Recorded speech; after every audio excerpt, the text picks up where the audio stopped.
हमारा जो आज का टॉपिक है फाइल सिक्योरिंग टेक्निक्स, फाइल्स को कैसे सिक्योर किया जाए। अब सिक्योर करने के लिए बहुत सारे ऐसे रास्ते हैं, या तो हाइड कर दो, या तो पासवर्ड प्रोटेक्टेड कर दो, या तो इनक्रिप्ट कर दो, ठीक है, या फिर ऐसा, हाँ ठीक है, तीन ही है, ठीक है, मेरे हिसाब से अभी मैं तीन बोल रहा हूँ। आप अपने हिसाब से अगर ग्रैब करना हो तो आप रिसर्च करके कर सकते हो कि भाई इसकी सिवा कौन सी है। हाइड करना तो सबको आता है, पासवर्ड प्रोटेक्ट करना, और साथ साथ कैसे इनक्रिप्ट किया जाए वो भी आज हम देखेंगे। ऊपर से ये भी देखेंगे कि भाई फाइल्स हैं तो फाइल्स को सिक्योर करेंगे तो उसको वो कितना इंपॉर्टेंट है। अब रीज़न क्या है पता है कि भाई हमको सिक्योर करने की ज़रूरत क्यों पड़ती है, ठीक है, हमको पासवर्ड सिक्योर करने की ज़रूरत क्यों पड़ती है। एक बार खुद से एक बार सोचिएगा, क्योंकि आप इंटरनेट पर हो, ठीक है ना, आप जब भी अपना इंटरनेट सर्विस प्रोवाइडर आपको जब नेट एक्सेस देता है तो आप पब्लिक नेटवर्क पे एक्सेस हो जाते हो, राइट। तो वहाँ पे इंटरनेट की सिक्योरिटी है वो बहुत कम होती है। तो आपके सिस्टम के अंदर मेलिशियस सॉफ्टवेयर है, या फिर आपके सिस्टम पे हैक होना है, या फिर आपका डेटा चोरी होना है, क्रेडेंशियल्स जो हैं आपके आईडी पासवर्ड वो चोरी हो जाना है, वो क्या बोलते हैं लीक हो जाने का डर रहता है। वो अलग अलग वे में होता है, ठीक है ना। उसकी टेक्निक्स जो होती है हम आगे देखते जाएंगे, कैसे कैसे मेलिशियस सॉफ्टवेयर आपके सिस्टम में इंस्टॉल होता है, आपके क्रेडेंशियल्स कैसे हैक हो सकते हैं, ठीक है ना। लेकिन इंपॉर्टेंट टॉपिक क्या है, हमको जरूरत क्यों पड़ती है, to protect data from unauthorised access. मतलब इन शॉर्ट, अनऑथोराइज एक्सेस करने के लिए डेटा को प्रोटेक्ट करना। बाई चांस अगर अनऑथोराइज एक्सेस हो गया, याद रखना, अनऑथोराइज एक्सेस हो गया तो आपका जो फाइल जो है वो ग्रैब नहीं कर सकता, या फिर ग्रैब भी कर दिया तो वो ओपन नहीं कर सकता। तभी पासवर्ड प्रोटेक्टेड आता है, तभी इंक्रिप्शन आता है। इंक्रिप्शन क्या है कि आपके डेटा को है ना एक ऐसा फॉर्म में कन्वर्ट कर देता है इनकोडिंग में, कि जिसमें उसको एक पब्लिक की प्राइवेट की जाती है, जिसकी मदद से वो अनलॉक होता है, डिकोड भी बोल सकते हैं वो वर्ड को, ठीक है। CIA क्या है, नॉट यूएस की कोई एजेंसी नहीं है। Confidentiality, integrity and availability, cyber security के जो मेन रूल्स हैं उसमें से ये तीन पर्पज इंपॉर्टेंट है। 5 फेजेस ऑफ हैकिंग है, ठीक है ना, information gathering, scanning, gaining access, maintaining access and clearing tracks. ये 5 फेजेस ऑफ हैकिंग होता है। इन शॉर्ट कहने का मतलब ये है कि आप जब भी कोई हैक करते हो तो आपको एग्जिट जब तक पता ना हो तब तक आपको एंट्री नहीं करनी है। इंफॉर्मेशन गैदर सबसे फर्स्ट पेज होता है, उसके बाद ये सारे स्टेप्स होते हैं। तो CIA भी ऐसा ही है, डेटा के लिए confidential, integrity and availability. Confidential मतलब वो ऐसे अगर सेंसिटिव डेटा है तो वो प्रोटेक्ट करना जरूरी है। मान लो कोई ऑर्गेनाइजेशन है जैसे लर्न1 है, तो लर्न1 के एम्प्लॉइज जो है हम सब, तो अगर हम हमारे सिस्टम में लॉगिन करते हैं हमारे ओरिजिनल आईडी पासवर्ड से, मतलब जब कंपनी हमको आईडी देती है और पासवर्ड हमको बनाना होता है, तो कंपनी सर्वर पे जब ये पासवर्ड स्टोर करती है तो वो भी एल्गोरिदम में स्टोर करती है, वो भी नॉन ह्यूमन रीडेबल में, प्लेन टेक्स्ट में स्टोर नहीं करती, क्योंकि बाई चांस अगर हैक होता है, सिस्टम पर अटैक्स होते हैं, तो वो सारे क्रेडेंशियल बचे रहें, वो ऐसे एक्सेस ना हो पाए। इंटीग्रिटी मतलब इन शॉर्ट आपका डेटा जो है वो रियल है, उसमें कोई भी छेड़छाड़ कुछ नहीं कर सकता। एंड अवेलेबिलिटी मतलब आपका डेटा जो है वो अवेलेबल रहता है जब भी आप एक्सेस करना चाहो तो, ठीक है ना। वहां पे भी उस टाइम पे भी कोई छेड़छाड़ नहीं कर सकता कि भाई 3 बजे का एक्सेस है तो आप 3 बजे ही ले सकते हो। सो कॉन्फिडेंशियलिटी, इंटीग्रेटेड अवेलेबिलिटी के लिए आपके डेटा को प्रोटेक्ट करना जरूरी है, ठीक है। आप मान लो जीमेल, गूगल या फिर आप कोई भी ईमेल आईडी पे आप अपना आईडी पासवर्ड बनाते हो, सोशल मीडिया पे प्लेटफॉर्म पे बनाते हो, तो हर एक प्लेटफॉर्म, हर एक ऐसे कंपनीज जो हैं उनके सारे कस्टमर के डेटाज जो हैं, ठीक है ना, वो आईडी पासवर्ड क्रेडेंशियल ऐसे प्रोटेक्टेड ही रखती हैं। वो अलग अलग तरीके से होता है, वो पासवर्ड में नहीं रखती, वो हमेशा इंक्रिप्शन में ही रखती हैं, ठीक है। जैसे व्हाट्सएप पे एंड टू एंड इंक्रिप्शन आता है, मतलब 2 वे, मतलब 1 to 1 ही होता है कि जो भी मैसेजेस हो रहे हैं वो TCP मतलब वही वन वे फॉर्म में ही होते हैं, कोई तीसरा बंदा या फिर तीसरा कोई रिसोर्स आके वो देख नहीं सकता, ठीक है ना। आपका मैसेज जो है वो जाता है इंक्रिप्शन फॉर्म में और रिटर्न भी होता है इंक्रिप्शन फॉर्म में। तो यही होता है सिक्योरिटी पॉलिसी। जैसे मैंने आपको बोला, ऑर्गेनाइजेशन जो होती है वो सिक्योरिटी पॉलिसी रखती हैं अपने कस्टमर के, अपने एम्प्लॉयज़ के डेटा को स्टोर करने के लिए बहुत सारा खर्चा करती हैं सिक्योरिटी रखने के लिए। अगर डेटा ब्रीच हो, सबसे ज़्यादा खर्चा इसी में होता है, ठीक है ना। डेटा इंपॉर्टेंट है, डेटा ही और इन्फॉर्मेशन ही इस दुनिया को चलाती है, तो उसका प्रोटेक्शन करना ज़रूरी है। हैक्टिविस्ट, मान लो कि आप हैक्टिविस्ट हो, आप कोई कंपनी में काम नहीं कर रहे हो, ठीक है ना, आप खुद ही सीखते जाते हो और शेयर करते जाते हो, तो आप भी अपने सिस्टम का प्रोटेक्ट रखते हो। क्यों? क्योंकि आपके सिस्टम पे आप तो हमेशा इंटरनेट पे अवेलेबल ही रहते हो, प्राइवेट ऑर्गेनाइजेशन होती है तो वो अपनी एक डोमेन पर्सनल बना देती है जिसमें इर्द गिर्द ही आप नेट एक्सेस कर सकते हो। अगर उनकी परमिशन है तो ही आप उनके कंपनी के वेबसाइट के सिवा आप एक्सेस कर पाओगे, लेकिन तब तक नहीं कर पाओगे। रिस्ट्रिक्शन बोलते हैं उसको। अगर आप हैक्टिविस्ट हो जो खुद से सीखते हो, खुद से शेयर करते हो, ठीक है ना, तो आपकी सिस्टम हमेशा पब्लिकली अवेलेबल ही रहेगी, चाहे आप वीपीएन यूज़ करो कि ना करो, ठीक है ना, वहाँ पे कोई डोमेन नहीं आता। तो आपकी कुकीज़, आपकी हिस्ट्री, मोस्ट इंपॉर्टेंट थिंग वही है कि आपने कौन कौन सी हिस्ट्री चेक की, और आपकी कुकीज़, आपके सारे डेटा आपके कुकीज़ में स्टोर होते हैं, ठीक है ना। स्मॉल पीस ऑफ डेटा होते हैं कि आपकी रिक्वेस्ट जब जाती है कंप्यूटर से इंटरनेट पर तो सबसे पहले कुकीज़ से होते हुए ही जाती है। अगर ऑलरेडी वहाँ पर आपके क्रेडेंशियल या फिर कुछ है तो वो रिक्वेस्ट वहाँ से लेके आपको दे देती है तुरंत, विदिन अ मिली सेकंड में ये सब कुछ होता है। सो हिस्ट्री कुकीज़ आपका चोरी ना हो जाए, कोई ऐसा इर्द गिर्द ना घूम पाए या फिर एक अटैक ना कर पाए, हैक ना कर पाए, तो वहाँ पे ये सारे प्रोटेक्शन के स्टेप्स होने ज़रूरी हैं। इसको बोलते हैं फाइल सिक्योरिंग टेक्निक्स। अगर मान लो विंडोज़ पर हो या फिर लिनक्स पे भी बात करेंगे, ठीक है ना। अगर विंडोज़ पर हो तो बहुत सारे ऐसे इंक्रिप्शन टूल्स आते हैं, ठीक है ना, कि जो आपके फोल्डर को या फिर आपकी फाइल्स को आप इंक्रिप्शन कर देते हैं। जैसे अभी विंडोज़ अभी 10 चल रहा है, ठीक है ना, तो आप बिट लॉकर जो है वो हर एक प्लेटफॉर्म के लिए अवेलेबल नहीं है। विंडोज़ के लिए जो प्रोफेशनल एडिशन है उसके लिए बिट लॉकर अवेलेबल है, बाकी विंडोज़ 7 और उसके लिए अवेलेबल नहीं होता।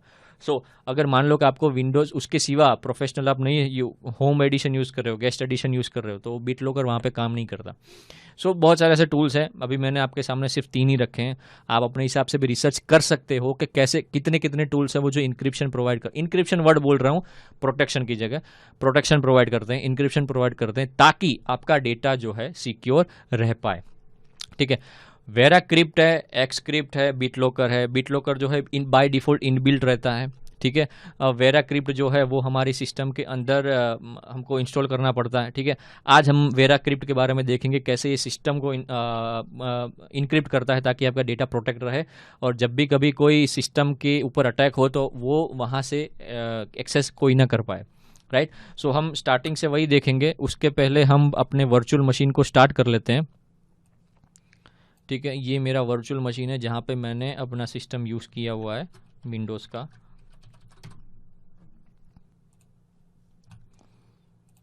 ठीक है। सो हम हमारा एक सॉफ्टवेयर जो है वो इंस्टॉल करेंगे। आपको सॉफ्टवेयर इंस्टॉल करना है वो भी बहुत इजी है। ये सारे सॉफ्टवेयर है जो इम्पोर्टेंट है, हम एक एक करके देखेंगे जैसे ही टॉपिक्स आते रहते हैं वहाँ पे। हमारा आज का जो टॉपिक है वो है फाइल लॉकर के बारे में, जिसमें वेराक्रिप्ट जो है आपके स्क्रीन के सामने आप देख सकते हो, वेराक्रिप्ट है, ठीक है ना। ऑलरेडी इंस्टॉल किया हुआ हूँ। ये वेराक्रिप्ट ऐसा है कि जो आपकी फाइल्स को है ना सिक्योर कर देता है एज अ इंक्रिप्शन फॉर्म में। ये फाइल सिक्योरिंग टेक्निक्स अलग अलग होती है, उसमें से एक टेक्निक है सिक्योर फॉर्म में इंक्रिप्ट करना, ठीक है ना। फॉर एन एग्जांपल, अगर मैं यहाँ पे कोई फाइल अगर मैं चालू कर रहा हूँ, ठीक है ना, तो यहाँ पे मुझे इंपोर्ट करना है और वहाँ से मुझे कैसी फाइल, मतलब इन शॉर्ट कितनी मैं फाइल ले सकता हूँ वो इम्पोर्टेंट इसलिए यहाँ पे ज़्यादा ज़रूरी है। मैं बताता हूँ आपको कैसे होता है। सबसे पहले फाइल सिक्योरिंग टेक्निक्स में इस सॉफ्टवेयर के अंदर क्या होता है वेराक्रिप्ट में, कि भाई वॉल्यूम को जब आप क्रिएट वॉल्यूम में जब आप जाओगे तो 3 ऑप्शन बताएंगे। Create an encrypted file container, encrypt a non system partition drive, encrypt the system partition to entire system drive. मैं एक सॉफ्टवेयर यूज़ कर रहा हूँ, ठीक है। उस सॉफ्टवेयर से मैं अपना जो फाइल है वो सिक्योर कर रहा हूँ। उसमें से सबसे पहले जो मैं यूज़ कर रहा हूँ वो है create an encrypted file container. हमेशा मोस्ट प्रोबेबली यही रखना, फाइल को अगर आपको इनक्रिप्ट करना है उसके लिए ये है encrypt non system partition drive. मतलब नॉन सिस्टम मतलब आपके सिस्टम के अंदर जितने भी ड्राइव्स हैं उसके सिवा वाले जो ड्राइव्स हैं जिसमें सिस्टम अवेलेबल नहीं है, जैसे कि हार्ड डिस्क है, फ्लैश ड्राइव है, यूएसबी है, उसको अगर इनक्रिप्ट करना हो तो उसके लिए ये सिस्टम यूज होता है। और ये क्या है, इनक्रिप्ट द सिस्टम पार्टीशन और एंटायर सिस्टम ड्राइव।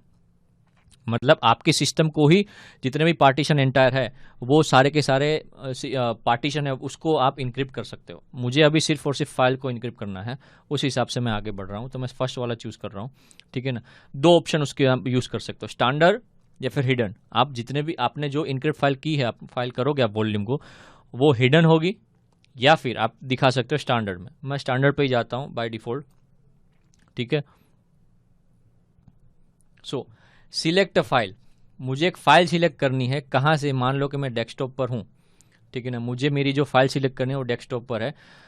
मैं यहाँ पे फाइल क्रिएट ऑलरेडी अगर क्रिएट होगी तो एग्जिस्ट होगी तो वो रिप्लेस हो जाएगी। मुझे सिर्फ यहाँ पे रखना है संदीप, बस दैट्स इट, ठीक है ना। एक पाथ सिलेक्ट हो गया, वॉल्यूम का लोकेशन कि भाई फाइल कौन से लोकेशन पर होगी, ठीक है। अब मैं आगे बढ़ता हूँ। AES और test by default advanced encryption standard, ये सारे एल्गोरिदम्स होते हैं। कौन से आपको इंक्रिप्शन एल्गोरिदम पे रखना है आपकी प्रोटेक्शन को, वो ये स्टेज है। मैं AES बाय डिफॉल्ट पे जाता हूँ, ठीक है ना। SHA 512 सबसे हाईएस्ट रैंकिंग वाला है एल्गोरिदम, हैश एल्गोरिदम। ये इंक्रिप्शन एल्गोरिदम है और ये हैश एल्गोरिदम है, ठीक है ना। SHA SHA 256 और ये वॉलपूल है वो, और SHA 512। SHA 512 is the most powerful right now, so मैं उसी बाय डिफॉल्ट पे जाता हूँ, ठीक है ना। अब मुझे जो स्टोर करना है वॉल्यूम की साइज, मैं जिस फाइल को जिस वॉल्यूम में स्टोर करूंगा वो अलग से क्रिएशन होगा। उस क्रिएशन पे मुझे कैसे ये वॉल्यूम स्टोर करना, फाइल कौन सी साइज़ की होगी उस हिसाब से स्टोर करना पड़ेगा। फॉर एन एग्जांपल, मेरी फाइल अगर मेरा जो वॉल्यूम साइज़ अभी मैं बनाऊंगा, अगर मैं 10 MB का बनाता हूँ, तो मेरी अगर फाइल जो मैं सिक्योर करना चाहता हूँ वो अगर 10 MB से ज़्यादा भी हो गई, एटलीस्ट 10 MB होगी, तो भी वो एक्सेप्ट नहीं करेगा। सो मुझे ऐसा चूज करना है कि मेरी जो फाइल है वो वॉल्यूम पे आ जाए, ठीक है ना। तो फॉर एन एग्जांपल, ये जो MB वाली फाइल है मैं 100 MB चूज करता हूँ, ठीक है, ताकि मेरी जो फाइल जो है सिक्योर वो 100 MB के इर्द गिर्द घूमे, ठीक है। फ्री स्पेस है 18 GB, उसमें से मैंने 100 MB ग्रैब कर ली, ठीक है। अब मैं पासवर्ड जो है मैं अभी रख रहा हूँ, ये फाइल सिक्योरिंग टेक्निक्स का ये पासवर्ड है। यहाँ पे ये स्टेज इंपॉर्टेंट है, आपको अगर पासवर्ड जो है यहाँ पे जो आप रखोगे वो याद रखना है। अगर बैकअप के तरीके से अगर आपको याद रखना हो तो बैकअप पे कहीं लिख सकते हो बाय डिफॉल्ट नोटपैड में या फिर प्राइवेसी में। लेकिन अगर ये पासवर्ड अगर आप भूल चुके हो तो ये फिर जितने भी डेटा आपने इनक्रिप्ट किया है वो सारा का सारा डेटा गायब इन द सेंस कि ओपन नहीं हो पाएगा, करप्ट भी हो सकता है, ठीक है। मैं पासवर्ड सेट करता हूँ। बाय डिफॉल्ट इंक्रिप्शन वाला होता है ना, मोर देन 20 कैरेक्टर ही लिखना पड़ता है। Short password are easy to crack using brute force techniques, at least 20 characters होना चाहिए। तो यहाँ पे हमको एक नई सीख मिलती है कि ब्रूट फोर्स अटैक्स जो भी होते हैं वो 20 कैरेक्टर्स तक होते हैं। 20 कैरेक्टर से ज़्यादा करो तो ब्रूट फोर्स अटैक्स में दिक्कत आती है, मतलब वो लॉन्ग टाइम लेता है। सो मुझे यहाँ पे शॉर्ट पासवर्ड है वही रखना है, मुझे कोई लंबा पासवर्ड नहीं रखना है। We recommend choosing password consist of 20, नहीं मुझे कोई ज़रूरत नहीं है। सो मैं यस करता हूं, मैं आगे जाता हूं। अब यहाँ पे जो प्रोसेस जो होगा वो माउस पॉइंटर पे होगा। यहाँ पे random collection from mouse movements, मैं जितने भी माउस मूवमेंट्स करूँगा उस हिसाब से ये इंक्रिप्शन होता रहेगा, और जितनी स्पीड से ये माउस करूँगा मैं ग्रैब, उतना टच करूँगा कर्सर को ऊपर से नीचे तो उतना स्पीड में जाता जाएगा। जैसे ही खत्म होगा मैं फॉर्मेट कर दूंगा तो मेरे लिए एक वॉल्यूम क्रिएट हो जाएगी जहाँ पे मैं सारा इंक्रिप्शन मैं डाल सकता हूँ, ठीक है। सो ये खत्म होने वाला है, फिर हम देखते हैं। जैसे खत्म हो गया मैं फॉर्मेट करता हूँ और ये हो गया आपका एक संदीप काका। बाय डिफॉल्ट ये VC के v.vc में ये फाइल जो है वो सेव होती है, ठीक है ना। वेराक्रिप्ट बाय डिफॉल्ट .vc में, टेक्स्ट फाइल में नहीं, ना नोटपैड फाइल में, ना PHP फाइल में, ना HTML फाइल में। ये जो फाइल है वो हमेशा संदीप की जो मैंने क्रिएट की वो .vc में क्रिएट होगी। VeraCrypt volume has been successfully created, ठीक है। अब मैं एग्जिट जाता हूँ।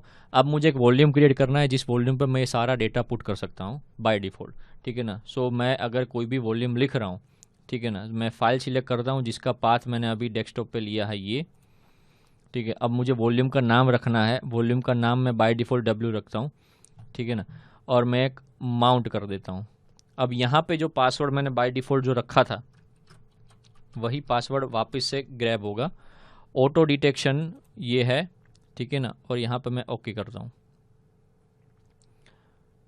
अब आप स्क्रीन पे देखो, मैं आपको बताऊँ तो एक लोकल डिस्क W नाम की एक स्पेस खुल गई जहाँ पे 98 MB 100 MB की जगह 98.9 MB की एक फाइल स्टोरेज इंक्रिप्टेड एक लोकल मतलब डिस्क क्रिएट हो गई, जहाँ पे हम पूरा डेटा ग्रैब करके रख सकते हैं, जिसकी मदद से पूरी एंटायर डिस्क जो है वो पूरी इंक्रिप्शन वाली डिस्क होगी। मतलब बाय डिफ़ॉल्ट अगर कोई सिस्टम हैक होता है या कोई भी बाय डिफ़ॉल्ट कोई इश्यू होता है तो यहाँ पे ये सिस्टम पे फाइल पे सिक्योर रहेगी, ठीक है। सो ये था वेरक्रिप्ट का पूरा पाथ। ये सिर्फ फाइल का हमने देखा। अगर आपको सिस्टम के एंटायर डिस्क पे जाना है तो आप सिस्टम के एंटायर डिस्क पे भी जा सकते हो। आप फाइल्स और पेन ड्राइव को अगर एक्सेस करना है, पेन ड्राइव को इनक्रिप्ट करना है तो वो भी आप इस सिस्टम पे जा सकते हो। लेकिन हमको अभी इस वक्त जो भी सीख रहे हैं वो अपनी सिस्टम के अंदर फाइल्स को कैसे प्रोटेक्ट किया जाए उसके रिगार्डिंग है, राइट। सो ये था हमारा वेरक्रिप्ट वाला। बाय डिफॉल्ट अगर आप कोई वर्ड फाइल जो है, पीडीएफ फाइल तो आपको पता है, ठीक है ना। मैं पीडीएफ फाइल का भी आपको बता देता हूँ कैसे पीडीएफ फाइल को पासवर्ड प्रोटेक्ट करते हैं। लेकिन बाय डिफॉल्ट अगर आपकी वर्ड फाइल जो है, ठीक है, मैं रैंडम वर्ड फाइल ओपन कर रहा हूँ, ठीक है ना, मैं इधर लिख रहा हूँ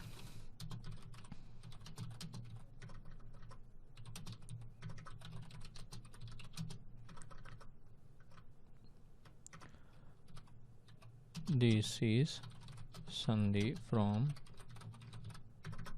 लर्न1, इतना टाइप किया। अब मुझे करना है सेव, इसको पासवर्ड प्रोटेक्शन रखना है।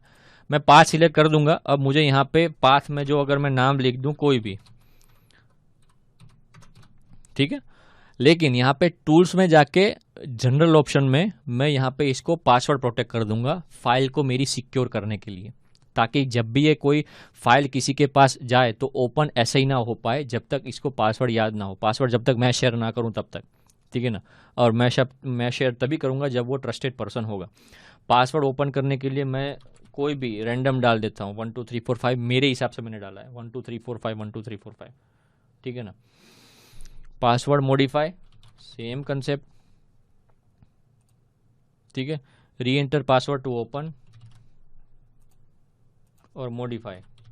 री एंटर पासवर्ड के लिए आपको अलग से चाहिए तो अलग से आप कर सकते हो, पासवर्ड डालना हो तो। अब यहाँ पे मेरी जो फाइल है वो ओपन हो जाएगी, लेकिन पासवर्ड के बिना ओपन नहीं होगी मेरी वर्ड फाइल, राइट। सो बाय अगर मैं यहाँ पे फाइल्स को मेरी ओपन करता हूँ तो आप स्क्रीन पे देख सकते हो पासवर्ड ओपन मांग रहा है, पासवर्ड मांग रहा है ओपन करने के लिए। तो ये एक ऐसा तरीका है जिसकी मदद से आप अपनी फाइल को है ओपन मतलब इन शॉर्ट प्रोटेक्ट कर सकते हो। जब तक अगर मैं पासवर्ड डालूंगा तभी ये ओपन होगा, और मॉडिफाई के लिए वही सेम कंसेप्ट, अब जाके ये ओपन होगा, तब तक ये ओपन नहीं होगा, राइट। सो ये हमारी नॉर्मल फाइल कैसे सिक्योर होती है विंडोज़ के अंदर वो हमने बताया। अब मैं बताता हूँ पीडीएफ फाइल जो है बाय डिफॉल्ट अगर आपकी पीडीएफ फाइल है तो आप उसको कैसे कन्वर्ट कर सकते हो। फॉर एन एग्जांपल मेरी जो ये एक्सपोर्ट अगर यही इसी को ही मैं करूँ पीडीएफ के अंदर, ठीक है ना, डेस्कटॉप पे ही रखता हूँ sandy.pdf, ठीक है ना। तो यहाँ पे ऑप्शन में जाके हमको क्या करना है, encrypt the document with a password, ठीक है। मैं यहाँ पे क्लिक करके ओके करूँगा तो यहाँ पे मेरी जो पासवर्ड जो है वो मांगेगा, और पासवर्ड में मेरे हिसाब से पुट करता हूँ, ठीक है। और यहाँ पे ये हो गई publish. Saving this document in a format other than word format will result in the loss of this protection, do you want to continue, yes, ठीक है। ओपन फाइल कैसे करनी है, अगर हमारे पास नहीं है एडोबे एक्रोबैट तो हम कर सकते हैं, डोंट वरी, उसका कोई इश्यू नहीं है। सो ओपन कैसे किया जाए तो वो तो हम देख लेंगे, कोई इशू नहीं है। पीडीएफ हमारी ऐप क्रिएट हो चुकी है, यहाँ पे स्क्रीन पे देख सकते हो। अगर मैं इसको ओपन करता हूँ चाहे एडोबे में या गूगल क्रोम में, अगर एडोबे में एक बार ट्राई करके ओपन करते हैं क्या होता है, यहाँ पे पासवर्ड मांग रहा है, ठीक है ना। सो हमारी पीडीएफ एक सिक्योर हो चुकी है। अब आप किसी को भी भेज सकते हो, या फिर कोई भी आपकी पीडीएफ अगर चोरी करता है या फिर डेटा कलेक्ट करता है तो भी ये ओपन नहीं कर सकता जब तक ये पासवर्ड ये इसके पास अवेलेबल नहीं है, राइट। सो हमारा जो पीडीएफ है वो ओपन हो चुका है, ठीक है ना। अगर मान लो कि हम इसी पीडीएफ को अगर गूगल क्रोम में ओपन करना चाहें, कैसे भी तरीके से अलग अलग, सिर्फ इसका यूआई चेंज होगा, अगर जब तक आप इसके पासवर्ड नहीं डालते तब तक ये ओपन होगा नहीं। हाय दीदी संदीप फ्रॉम लर्न1, ठीक है। सो ये थी एक और टेक्निक जिसकी वजह से आप अपनी फाइल्स को सिक्योर कर सकते हो, ठीक है। अगर हम लिनक्स की बात करें तो लिनक्स पे परमिशंस आती हैं, ठीक है ना। परमिशंस के बेसिस पे ये सब कुछ चेंज होता है। Permissions user, group and other होते हैं, उस हिसाब से वो परमिशन होती है, हम वो भी देखते हैं।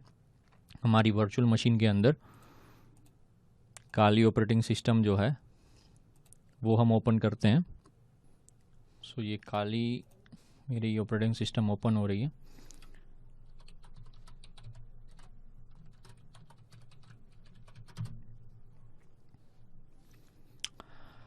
मेरी कोई भी फाइल है, फॉर एन एग्जांपल मैं जिस पास पर हूँ अवेलेबल, फॉर मैं अगर डेस्कटॉप पे वापस जाता हूँ,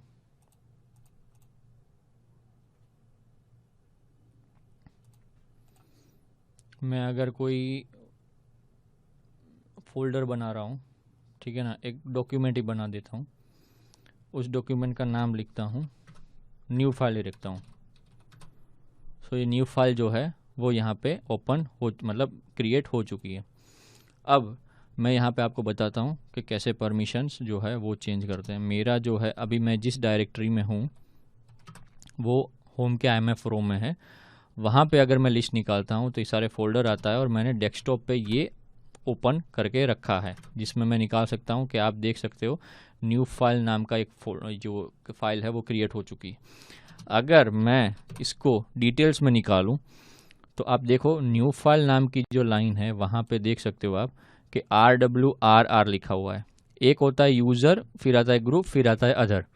तीनों में परमिशन होती है। रीड राइट एंड एक्स का मतलब है एग्जीक्यूट। रीड राइट का एग्जीक्यूट मतलब यूज़र के पास सिर्फ रीड राइट की परमिशन है, अदर ग्रुप के पास सिर्फ रीड की परमिशन है और अदर के पास सिर्फ रीड की ही परमिशन है। अगर आपको ये परमिशन चेंज करनी है उस हिसाब से तो आप चेंज कर सकते हो कि भाई मुझे यूज़र के पास जो है सिर्फ रीड की ही परमिशन चाहिए, राइट की परमिशन नहीं चाहिए, मतलब उसके अंदर कोई मॉडिफिकेशन नहीं कर सकते।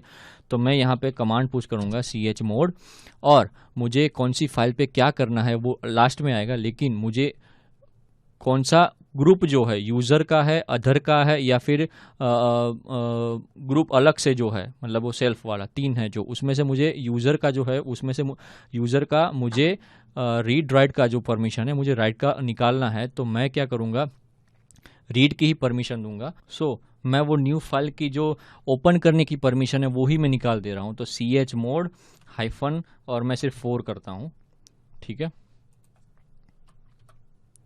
और मेरी फाइल का नाम न्यू फाइल और एंटर करता हूँ। अब मैं लिस्ट निकालता हूँ तो आप देख सकते हो न्यू फाइल पे कि यहाँ पे रीड राइट की और एग्जीक्यूट करने की परमिशन जो अदर की थी वो निकल चुकी है, ठीक है ना। सो मैं अगर वापस से